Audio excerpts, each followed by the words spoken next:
આ ડીબીએમએસ છે શું એ તો ખબર પડી ગઈ, પણ આરડીબીએમએસ શું છે એ કાંઈ સમજાતું નથી. હારું નવું નવું આવ્યા કરે. સો આ છે એપિસોડ નંબર 1 આરડીબીએમએસનો, અને આજે આપણે જોવાના છીએ કે આરડીબીએમએસ શું છે. સો કોન્સેપ્ટ સ્ટાર્ટ કરીએ. Introduction of RDBMS. એમાં કીધું છે કે આરડીબીએમએસ શું છે એ ડિટેલ વેમાં કહે છે કે આરડીબીએમએસ એ ડેટાબેસનો એક પ્રકાર છે, ડેટાબેસ મેનેજમેન્ટ સિસ્ટમ એટલે કે ડીબીએમએસનો, કે જેમાં ડેટા ટેબલના સ્વરૂપમાં સ્ટોર થાય છે અને ટેબલ વચ્ચે રિલેશનશિપ મેન્ટેન કરવામાં આવે છે. સો અહીંયા એમ કીધું છે કે ડેટા સ્ટોર થાય છે ટેબલમાં, તો એ તો હું ડીબીએમએસમાં થતું જ હતું. સો આમાં નવું શું છે? તો નવું એ છે કે બે ટેબલની વચ્ચે એક રિલેશન થાય છે, તો એને જ કહેવાય રિલેશનલ ડેટાબેસ, કે જ્યાં એક ટેબલ ને બીજું ટેબલ બેની વચ્ચે આમ રિલેશન જોડાતું હોય. સો આને કહેવાય આરડીબીએમએસ એટલે કે relational database management system. Data table ફોર્મેટમાં સ્ટોર થાય છે. રો ને રેકોર્ડ અને કોલમને એટ્રીબ્યુટ કહેવાય છે. તો આ વસ્તુ આપણે ડીબીએમએસમાં ભણી ગયા હતા. ટેબલ વચ્ચે રિલેશન ડિફાઇન કરી શકાય છે. તો આ છે કંઈક નવું, કે બે ટેબલ હોય, ટેબલ 1 ટેબલ 2, તો બેની વચ્ચે રિલેશન જ્યારે થાય તો ત્યારે આને કહેવાય આરડીબીએમએસ. જો ખાલી બે ટેબલ અલગ અલગ ઊભા હોય ખાલી, તો એને કહેવાય ડીબીએમએસ. પણ અહીંયા થયું રિલેશન એટલે કે આરડીબીએમએસ. સો સ્ટ્રક્ચર્ડ ક્વેરી લેંગ્વેજ એટલે કે એસક્યુએલનો ઉપયોગ થાય છે. હવે એસક્યુએલ તો આપણે ભણી ગયા ડીબીએમએસમાં, તો જો તમે એ એપિસોડ નથી જોયો તો જોઈ લેજો, નકર એસક્યુએલ નહીં ખબર પડે શું છે. સો બેન્કિંગ, કોલેજ, કંપની સિસ્ટમમાં વધુ ઉપયોગ થાય છે. રિલેશનલ ડેટાબેસ હોય, કોઈ એવી કંપની નથી કે એક ડેટાબેસ ઉપર ચાલતી હોય. ડેટાની અંદર ડેટા હોય, એની અંદર બીજો ડેટા હોય, તો એક રિલેશન બનાવે છે એકથી વધારે ટેબલનો. સો એને જ કહેવાય રિલેશનલ ડેટાબેઝ મેનેજમેન્ટ સિસ્ટમ એટલે કે આરડીબીએમએસ. સો નીચે તમે જુઓ, આરડીબીએમએસ એ ડીબીએમએસનું એડવાન્સ ફોર્મ છે, જેમાં ડેટા ટેબલ્સના સ્વરૂપમાં સ્ટોર થાય અને પ્રાઇમરી કી તથા ફોરેન કી દ્વારા ટેબલ વચ્ચે રિલેશન બનાવવામાં આવે. એટલે કે જ્યારે બે ટેબલ હોય, ટેબલ 1 ટેબલ 2, બે ટેબલ બનાવ્યા છે, તો એની અંદર બેની અંદર ડેટા સ્ટોર થઈ ગયા, તો એ થાય ડીબીએમએસમાં. પણ જે મેઇન ટેબલ હોય, જેના ઉપરથી આ બીજું ટેબલ બન્યું, સો આ મેઇન ટેબલ છે, આનો બધો ડેટા લઈને આપણે બીજું ટેબલ બનાવ્યું, તો આની પાસે હોય પ્રાઇમરી કી જે મેઇન ટેબલ છે, અને આ જે બીજું ટેબલ બન્યું આવડું, એની પાસે હોય ફોરેન કી, કારણ કે આ પહેલું ટેબલ છે એના ઉપરથી લઈને બીજું ટેબલ બન્યું. સો આને કહેવાય ફોરેન કી, અહીંયા કહેવાય પ્રાઇમરી કી. તો પ્રાઇમરી કી અને ફોરેન કીનો ઉપયોગ થાય, તો એને કહેવાય આરડીબીએમએસ.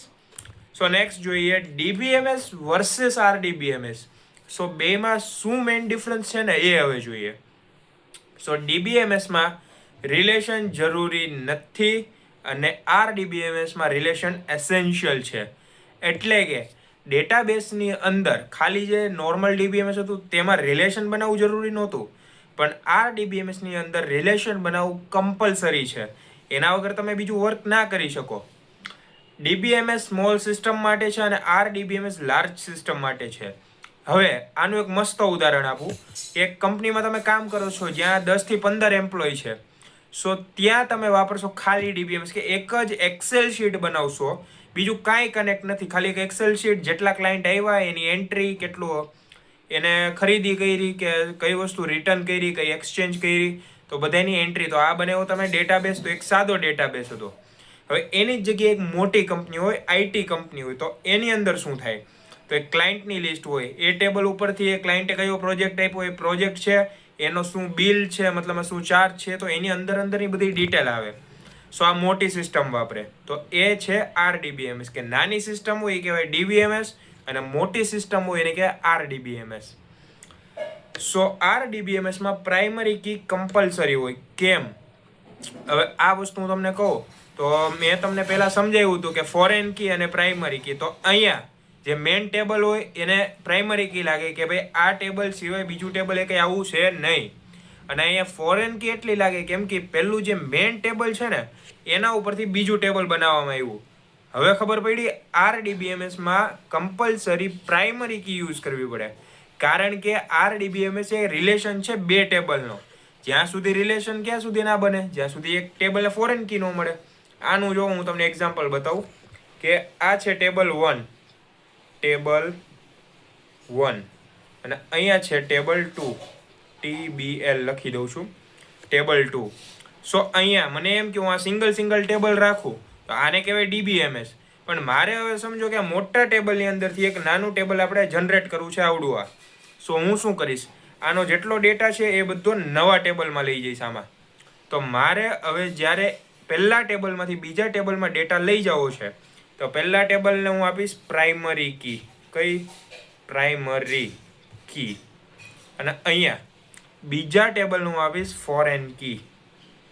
Foreign key. શું કામ એ સમજાવું તમને. કારણ કે પહેલું ટેબલ છે મેઇન ટેબલ છે એટલે પ્રાઇમરી ટેબલ છે, તો એને મળે પ્રાઇમરી કી. એના ઉપરથી બીજું ટેબલ બન્યું એટલે એને મળે ફોરેન કી. સો આ જ કોન્સેપ્ટ છે DBMS RDBMS નો, કે પ્રાઇમરી કી છે એ DBMSમાં યુઝ ન થાય કારણ કે સિંગલ ટેબલ છે. અને જ્યારે તમે પ્રાઇમરી કી યુઝ કરો તો સમજી લો કે એક બીજું ટેબલ બન્યું છે તો કંઈક રિલેશન હશે, રિલેશન હોય એટલે થાય RDBMS. સો અહીંયા લખ્યું છે RDBMS વધુ સિક્યોર અને કન્સિસ્ટન્ટ છે કારણ કે ફોરેન કીથી કનેક્ટ છે. મેઇન ટેબલ કોઈને દેખાતું નથી કે કોઈ ચેન્જ કર્યા હોય ને તો મેઇન ટેબલમાં ફેર ન પડે, નીચેના જે સબ ટેબલ્સ હોય ને એમાં જ ફેર પડે. સો SQL મેઇનલી RDBMSમાં ઉપયોગ થાય છે. હવે SQL મેં તમને બતાવી હતી ક્વેરી.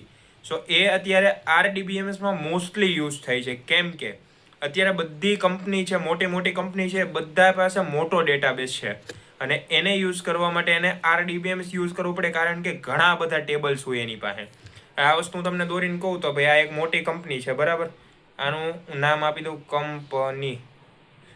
Company XYZ. સો જરૂરી નથી કે એક કંપની પાસે એક જ ડેટાબેઝ હોય. એની પાસે એક ડેટાબેઝ હોય, બીજો ડેટાબેઝ હોય, આ ત્રીજો, ચોથો અને 5 ડેટાબેઝ હોય ટોટલ. તો બધા કંપની હારે જોડાયેલા રિલેશનમાં છે. તો જરૂરી નથી કે બધો ડેટાબેઝ કસ્ટમરનો હોય. આ કસ્ટમરનો હોય, પછી આ ડીલરનો હોય, કે પછી આ એનો કોઈ કમિશન ખાવાવાળો માણસ હોય, કે ભાઈ મિડ માણસ કહી શકે કે ભાઈ વચ્ચેનો માણસ. તો એમ આ અલગ બીજા 2 ડેટાબેઝ છે તો જોડાયેલા છે. સો અહીંયા RDBMSનો ઉપયોગ વધારે થાય અને SQL એમાં મેઇનલી યુઝ થાય કારણ કે ઘણા બધા ટેબલ હોય. સો વાય RDBMS ઇઝ ઇમ્પોર્ટન્ટ, કે શું કામ DBMS કરતાં RDBMS ઇમ્પોર્ટન્ટ છે તો એ હવે આપણે જોઈએ. RDBMS modern data management system છે જે સ્ટ્રક્ચર્ડ ડેટાને એફિશિયન્ટલી મેનેજ કરવા માટે ડિઝાઇન કરવામાં આવ્યો. એટલે કે DBMS પહેલાં યુઝ થતો હતો જ્યારે ઓછો ડેટા યુઝ કરવાનો હોય આપણે, પણ અત્યારે મોટી કંપની સંભાળવાની છે તો ઘણા બધા ટેબલ હશે, ઘણા બધા ટેબલનો એકબીજા ટેબલ સાથે રિલેશન હશે. કંઈક ડેટા હોય તો એક ક્લાયન્ટનો ડેટા છે એનો જે રિપોર્ટ હોય અથવા કોઈ ડેટા હોય તો એ એક બીજા ટેબલ સાથે જોડાયેલો હશે, જેમાં હશે પ્રોજેક્ટ હોય કાં તો ક્લાયન્ટની ડિટેલ હોય, એના ઇન્વોઇસીસ એટલે કે બિલ્સ હોય, તો એ ટેબલ સાથે એ બીજું ટેબલ જોડાયેલું હોય તો ત્યાં RDBMS યુઝ થાય. ડેટા ઇન્ટિગ્રિટી મેન્ટેન કરે કે જેવો ડેટા જોઈએ એવો પરફેક્ટ ત્યાં લખેલો જ હોય.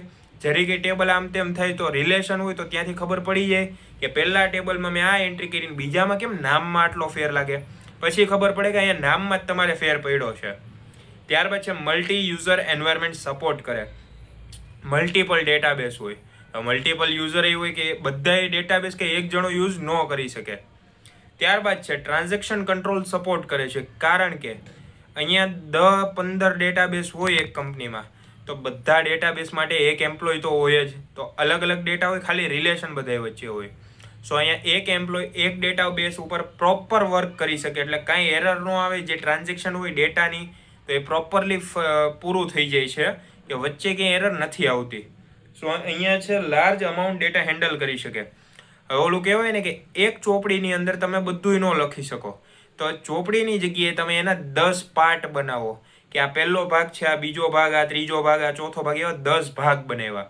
તો આ RDBMS પણ કંઈક એવું છે કે એક ડેટાબેઝમાં બધું ના આવે એટલે અલગ ડેટાબેઝ બનાવી નાખે ને બધાને એક ડેટાબેઝ સાથે જોડી દે છે. ઓકે. અને લાસ્ટ રિયલ વર્લ્ડ એપ્લિકેશન માટે એસેન્શિયલ છે કે રિયલ વર્લ્ડમાં આ જ વસ્તુ યુઝ થાય છે ડેટાબેઝમાં. નોર્મલી ગમે ત્યાં જશો DBMS યુઝ કરે પણ કેવું તો RDBMS. સો આઈ હોપ કે તમને આ DBMS શું છે, RDBMS શું છે, બેનો ડિફરન્સ શું છે એ ખબર પડી ગઈ અને રિયલ વર્લ્ડમાં શું યુઝ થાય છે.